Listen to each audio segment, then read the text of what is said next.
Bonjour à tous et à toutes, aujourd'hui on va faire une revue cinéma. Donc le premier film que j'ai vu c'est Spider-Man No Way Home, qui commence par là où s'arrête Spider-Man Far From Home, c'est-à-dire par la révélation de l'identité de Spider-Man étant Peter Parker. Donc on va comprendre que cette révélation aura des conséquences sur la vie de Peter Parker et de ses amis, ils ne pourront pas aller à l'université. Résoudre ce problème, Spider-Man, c'est-à-dire Peter Parker, va aller voir Doctor Strange pour faire un sortilège pour que les gens oublient son identité. Donc, son sortilège ne va pas fonctionner correctement parce que Spider-Man aura fait des conneries. Et ce qui va se passer, c'est que tous les méchants des différents univers de Spider-Man vont venir à lui. Et en plus de cela, il va aussi voir tous les différents Spider-Man des deux autres univers que nous, on a pu voir depuis les années 2000. Donc, ce film, c'est un Marvel par excellence. C'est un compliment. C'est-à-dire que pour moi, l'histoire, c'est pas ce qui compte le plus. Il y a de l'action, les images sont plutôt belles, mais par exemple, il y a une scène qui me paraissait importante, c'est-à-dire la mort de Tante May, désolé pour le spoiler, la mort de Tante May, mais qui me paraît totalement anecdotique. Donc voilà, ça me paraît un peu moyen. Ensuite, le deuxième film que j'ai vu, c'est La méthode Williams. Donc, d'ailleurs, c'était produit par la famille Will Smith ou Warner Bros, je sais pas, ou je sais qu'il y a une vraie patte famille Will Smith dans ça. Donc, en gros, ce film est un hommage au père Williams et raconte le plan qu'il avait eu pour toutes ses filles. Donc, il y a ces filles qui n'ont pas leur talent pour le tennis, mais il y a d'autres, les filles qui n'ont pas pour le talent pour le tennis. Il va faire en sorte que celles-ci soient très bonnes pour devenir avocate, médecin ou quoi que ce soit, ou celles qui sont bonnes pour le tennis. Eux, il va déceler ce talent et il va les faire travailler énormément pour qu'elles arrivent à être les meilleures au monde. Donc, ces filles sont Serena et Venus Williams. Donc, on apprend le plan qu'il avait ses filles. Et on voit aussi pourquoi il veut à tout prix que ses filles réussissent. Parce qu'il a été victime d'humiliation dans le passé, que ce soit à cause de la ségrégation raciale ou encore sa position dans la société. Et il comprend que pour protéger ses filles et pour se protéger toute sa famille, il faut qu'ils deviennent quelqu'un. Donc c'est pour ça qu'il les entraîne aussi durement. Donc, alors, le film m'a fait penser un peu à La recherche de bonheur de Will Smith, dans le sens où ça veut être la personnification de ce qu'est l'American Dream, comme quoi, à force de travail, on peut réussir à arriver au firmament dans ce monde, au firmament de notre secteur. Donc, dans La recherche du bonheur, il y avait Charles Gardner. Et ici, il y a Richard Williams et Venus et Serena Williams. Et toute la famille Williams qui gagne. Donc pour moi, ce message que j'aimais bien au début, c'est plus un message mythologique. Ça vise à motiver tout le monde, que ce soit noir et blanc. Mais en plus, là, c'est aussi plus dirigé vers les Afro-Américains. Comme quoi, pour dire en travaillant durement, on peut réussir dans la vie. Moi, ce message, au début, je l'aimais beaucoup. Maintenant, je l'aime pas beaucoup parce que je pense que toutes ces personnes de Serena, Venus Williams ou encore de Charles Gardner doivent avoir des millions et des millions qui travaillent beaucoup mais qui ne réussissent pas, qui se tuent à la tâche mais qui à la fin ne verront jamais le produit de leur travail.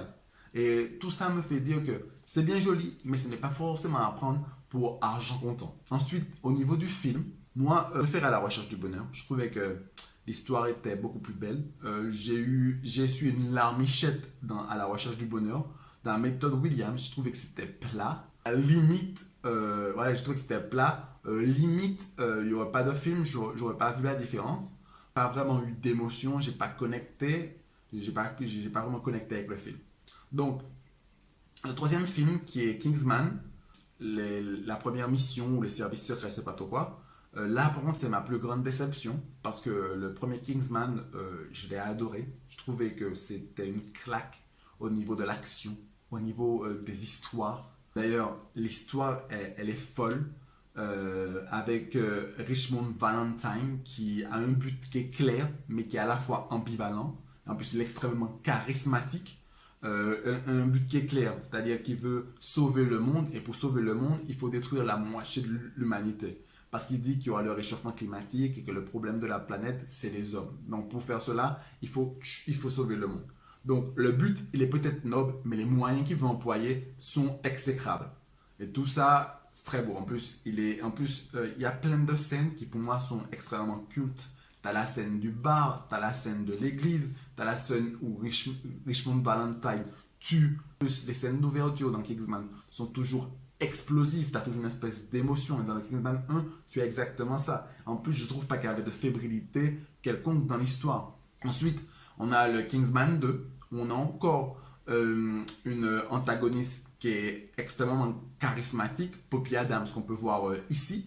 Donc, Poppy Adams est charismatique, elle nous pose aussi une nouvelle question. Il se dit, mais pourquoi moi qui vends du cannabis, de la drogue, pourquoi moi, je suis interdit au lieu qu'il y a des gens qui peuvent vendre de l'alcool sans problème, qui peuvent vendre des cigarettes sans problème, au lieu que ça tue tout autant des personnes.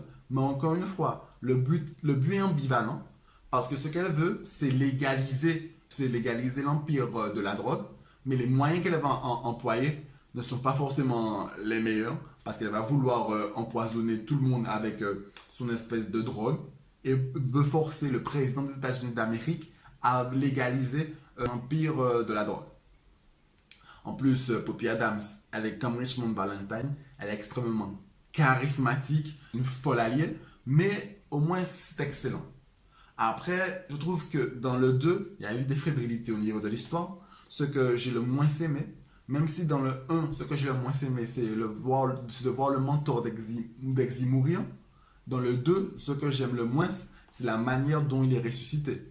Quand tu tires une balle dans la tête de quelqu'un, normalement, cette personne meurt. Il n'a rien à foutre qu'il y a une espèce de je sais pas trop quoi, de liquide amnio, ne sais pas trop quoi, et qui a fait que voilà, ils sont arrivés à temps pour ne pas qu'ils meurent, bla bla bla bla bla. Moi, je trouve que ça, c'est une facilité scénaristique qui est dégueulasse. Mal fait, c'est mal cousu, et ça m'a un peu, voilà, ça m'a un peu chiffonné. Ils se sont dit, ah, je pensais à ça, ça aurait été magnifique. Non, c'était dégueulasse. Après, voilà.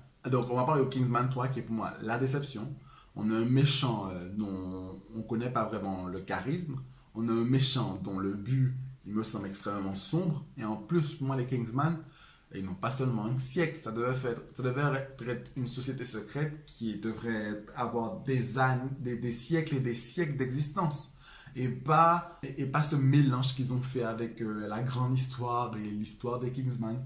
Donc ça, dégueulasse. Je comprends pas trop... je comprends pas trop le but, mais c'est l'histoire. C'est l'histoire. Je trouve ça aussi décevant que les Kingsman se créent, mais pas pour un truc qui est beaucoup plus épique que ça.